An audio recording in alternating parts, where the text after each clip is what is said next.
Hello বন্ধুরা, সবাই কেমন আছো? আশা করি ভালো আছো। আমি অনেক ভালো আছি। আজকের ওয়েদারটা যেরকম সুন্দর সেরকমই আমার মনটা অনেকটাই ভালো, সেই কারণটাও তোমাদেরকে অবশ্যই জানাবো। তার মধ্যেই মা বাজার থেকে পরোটা নিয়ে এসেছিল, সেটাই একটু খেয়ে নিলাম। আর এই হলো সেই দুষ্টু ব্যক্তি যার পিছনে দৌড়াতে দৌড়াতে আমার সারাদিন কেটে যায়। হ্যাঁ, আর আমার এই সেই মন ভালো থাকার কারণ, আজ আমাদের বাড়িতে দাদু দিদিমা সবাই মিলে এসেছিল ঘুরতে। আর প্রচুর গরম পড়েছিল, তার জন্য একটু শরবত বানিয়ে নিয়েছিলাম, সেখান থেকেও আমি এক গ্লাস খেয়ে নিলাম।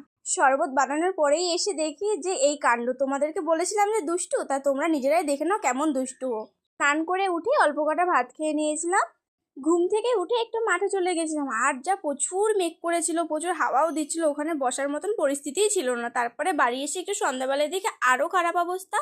যেরকম ঝোড়ো হাওয়া সেরকমই বৃষ্টি, তার মধ্যে একটু তরকারি রান্না করতে বলেছিল মা, তার জন্য একটা তরকারি রান্না করেছিলাম, সয়াবিন আলুর তরকারি, নিরামিষ। আর তার মধ্যে দেখি মা বিরিয়ানি নিয়ে এসেছিল। এই ওয়েদারে কার না বিরিয়ানি খেতে ভালো লাগে, আমার তো বেশ ভালোই লাগছিল আর মজাও পেয়েছিলাম। তার মধ্যে বাবু